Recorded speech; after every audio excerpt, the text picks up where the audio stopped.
और बड़ा दुर्भाग्यपूर्ण है कि हमेशा इन बातों को मिसयूज करके हमेशा एक माइलेज लेने का काम नेशनल कॉन्फ्रेंस के लोग करते हैं। एश्योर किया है सरकार को कि हम कंस्ट्रक्टिव अपोजिशन का रोल अदा करेंगे और हमारी यही कोशिश है। पर सरकार एक तरफा बात नहीं होगी, सरकार को भी अपने वेज एंड मीन्स अमेंड करने पड़ेंगे। तो क्या बीजेपी के लोगों ने कुर्बानियां नहीं दी है आपके वर्कर ने? जनता सब जानती है किसने कुर्बानियां दी है, किसके लिए कुर्बानियां दी है, क्यों कुर्बानियां दी है। वो घिसी पिटी राजनीति, वो अपीजमेंट की राजनीति अब चलेगी नहीं। अब लोग people want results. Honourable chief minister is mature enough कि जो उन्होंने लोगों से प्रॉमिसेस की हैं, यही इशू को लेकर आगे बढ़ना चाहिए। बीजेपी के जसरोटा से विधायक राजीव जसरोटिया हमारे साथ हैं। इनसे जानते हैं कि जो अंदर आज बातचीत हुई कि कंपेयर करने की कोशिश की गई पीओके को कश्मीर के साथ। राजीव जी, जिस तरह से आज एनसी के एक दो एमएलए ने ये कहा कि सामने वाले हिस्से में सरहद के ज्यादा डेवलपमेंट है, आपको लगता है इस तरह की बातें अंदर होनी चाहिए? और आपने ये भी कहा कि एक्सपेंड किए जाएं बयान।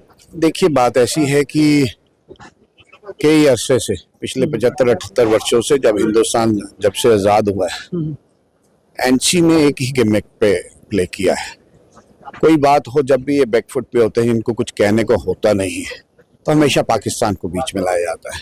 बड़ी दुर्भाग्यपूर्ण बात है। और हमने कहा है स्पीकर साहब को कि रिकॉर्ड को स्टेट करे, और मेरे को लगता है स्पीकर साहब ने और उमर साहब ने भी उस बात को माना है और कहा है। मगर मोटी बात यह है कि आज हम इस हाउस में हैं लोगों के मसलों को लेकर, लोगों की दुख तकलीफ को लेकर। बेटर यही हमने एश्योर किया है सरकार को कि हम कंस्ट्रक्टिव अपोजिशन का रोल अदा करेंगे और हमारी यही कोशिश है। पर सरकार एक तरफा बात नहीं होगी, सरकार को भी अपने वेज एंड मीन्स अमेंड करने पड़ेंगे। तो ये हाउस अच्छा चले, लोगों की दुख तकलीफ कम हो। तो जो अननेसेसरी इश्यूज हैं, issues out of non issues जो बनाने का ये प्रयास करते हैं, they play to the galleries. तो मेरा यही कहना है कि गैलरीज को प्ले करना हम छोड़ें और जो मुद्दे की बात। दूसरी बात, मीर सैफुल्लाह ने यहाँ तक भी कह दिया कि हमने बहुत ज्यादा कुर्बानियां दी हैं। तो क्या बीजेपी के लोगों ने कुर्बानियां नहीं दी है आपके वर्कर ने? जनता सब जानती है किसने कुर्बानियां दी है, किसके लिए कुर्बानियां दी है, क्यों कुर्बानियां दी है। हमारे हाउस में शगुन फरियार के रूप में आपके सामने चुनी हुई विधायक है, उसने अपने पिताजी को भी खोया, अपने चाचा जी को भी खोया। वो मिलिटेंसी का ही शिकार है। ऐसे कई उदाहरण हैं, बहुत सारे लोग हैं।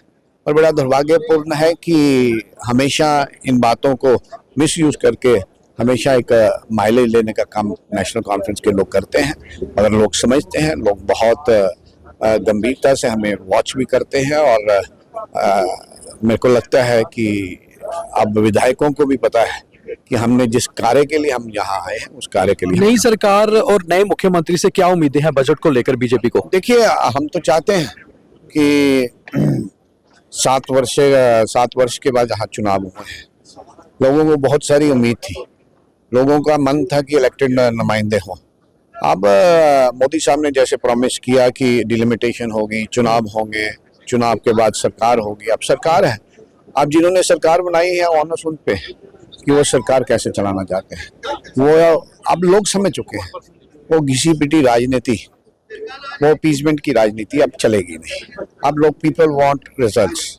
लोगों को अपने मसाइल हैं, उन मसाइलों के ऊपर ही लोग सरकार से अपेक्षा करते हैं। मेरे को लगता है कि honourable chief minister is mature enough कि जो उन्होंने लोगों से प्रॉमिसेस की हैं कि 1 लाख नौजवानों को रोजगार देना, 12 सिलेंडर देना, 200 यूनिट बिजली फ्री देना, पेंशन स्कीम्स की बात की, वुमेन एम्पावरमेंट की बात की, इन सारे मुद्दों को लेकर यही इशू को लेकर आगे बढ़ना चाहिए। ये थे राजीव जसरोटिया, जिनका कहना है कि उम्मीद तो ये है कि बजट बहुत सही आएगा, मगर नेशनल कॉन्फ्रेंस लगातार पुराने राग अलापती रहती है और उसी को लेकर इस बार भी असेंबली में बातें चल रही हैं।